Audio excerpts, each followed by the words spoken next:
Welcome back to the concluding episode of Pause and Persuasion. Thank you for your support and for listening to all the three episodes.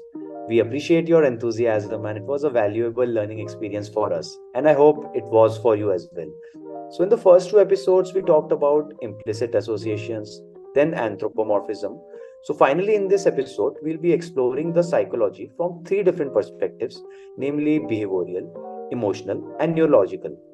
Finally, I wanted to tell you guys that even before we started recording this podcast, we decided to run a short media campaign for an upcoming sneaker startup where we introduce dogs into the picture. So stay tuned in the end for the all-worthy part of the podcast. Thank you, Shantanu. As always, let us start with a short ad to look at the behavioral perspective.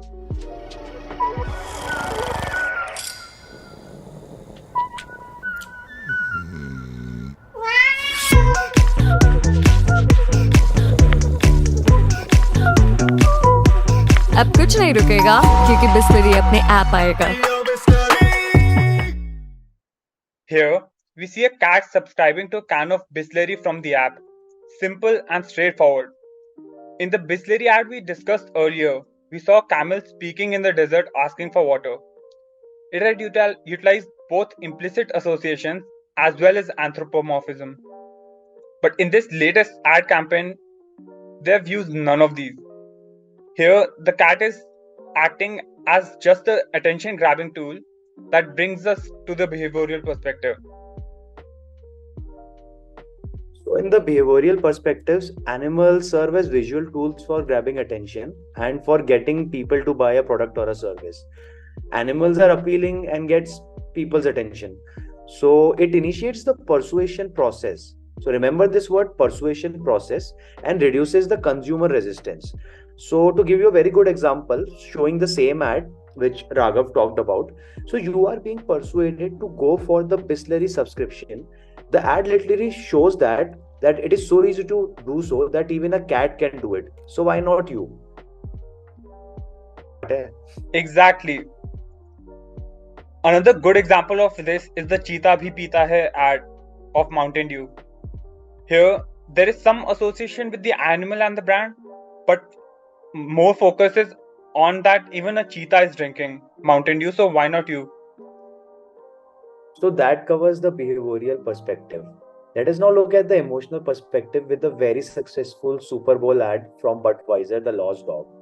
So the Lost Dog campaign was in the 2015 Super Bowl. So to give you a very quick idea about the Super Bowl first, so Super Bowl commercials are one of the most expensive. This is because a ton of eyeballs are on the Super Bowl every year, as it is one of the biggest American television event, and advertisers are eager to capitalize. So you might have seen the iconic "Like a Girl" ad by P&G, which was used in 2015 Super Bowl. If you haven't, do give it a watch. It's a gem. So this ad occupied the second position in the ad meters that year in Super Bowl, while the Lost Dog even topped it. It's an emotional ad with a beautiful soundtrack having a sweet ending. There is no anthropomorphism. An entire narrative is built using real animals, which, by the way, Budweiser has been doing previously, that too very well. Let's have a look at this beautiful ad.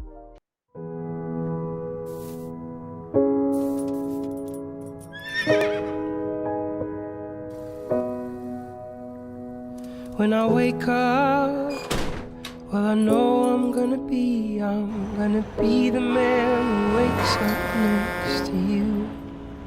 And when I go out, yeah, I know I'm gonna be the man who goes along with you.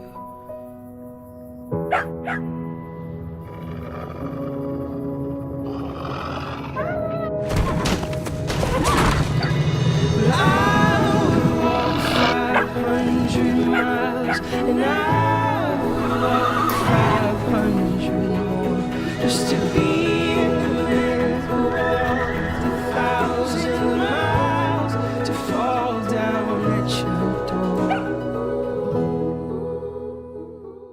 This ad was truly an emotional roller coaster for me. And that brings us to the emotional perspective. Having caught our attention, animals work towards invoking emotions. Research has suggested that emotional experiences and stimuli are better remembered than neutral events.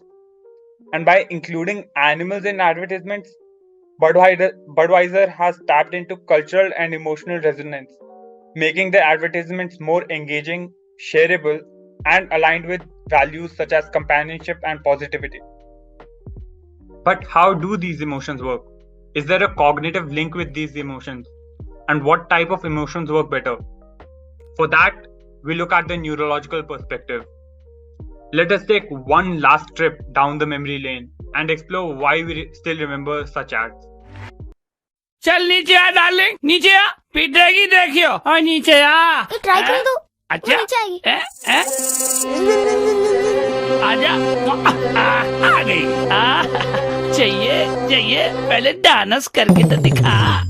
ओए darling darling darling, लटक चलना darling, लटक चलना darling, judo karate की fighting.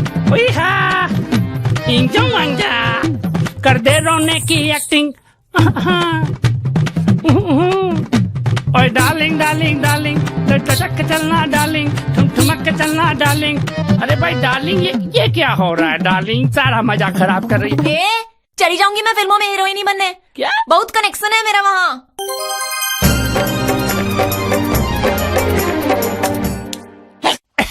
Darling ये ले। तो समझो भक्तों, आदमी हो या बंदर, लालच एक शाश्वत सत्य है। Alpenliebe had been using animal ads around this time in their marketing campaigns. They initially released an ad with a crocodile that followed Kajol everywhere with the line "Lalach aha lap lapper." In this ad, we see a role reversal between Kajol and the monkey. These ads play on a humor and for comedic effects. Research has shown that both emotions and the type of emotions are linked to cognitive activity. Very loosely speaking, our brain is divided into left and right parts. It is shown that humans display left frontal activity when viewing ads with positive scenes and right frontal activity when viewing videos with negative scenes. And participants tend to remember more of the commercial when left frontal activity was high. Hence, the ads with positive scenes have a better recall. So Raghav, one caveat I feel here where negative emotions could be used to potentially enhance sales would be the example of animal shelters frequently displaying images of animals in overcrowded cages to actually encourage their adoptions. So if you look at here, so the emotion here is obviously on the negative side, but they want to elicit a proactive response from the viewer, which is technically aimed at easing the depicted situation, is that they want the dogs to get adopted. That is correct, Shantanu. Another neurological viewpoint is the use of baby animals and of animals with neotenic characteristics, which are basically childlike features. As per research, humans are attracted to infants and animals with the cuteness trait. For example, Andrex uses a puppy in their advertisements that has become so popular that it became called as the Andrex puppy. Right, Raghav. So there is one more brand, a very famous shoe brand by the name Hush Puppies. So Hush Puppies is using a Basset Hound puppy, and as you can see, the name is also Hush Puppy. Their advertisements are shown Basset Hound, are filled with Basset Hound puppies. The logo of the brand is also a Basset Hound puppy. So this is going all in line with everything you mentioned before.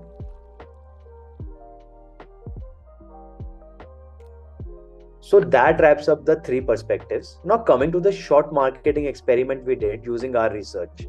So we had a talk with Devansh, who is the co-founder of Culture Circle, a sneaker aggregator platform which has been quickly gaining popularity.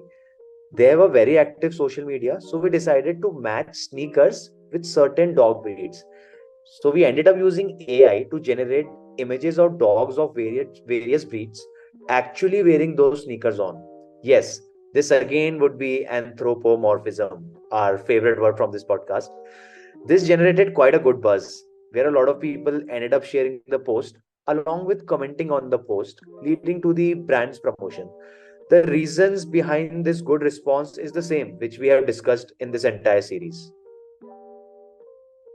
That brings us to the end of this podcast series.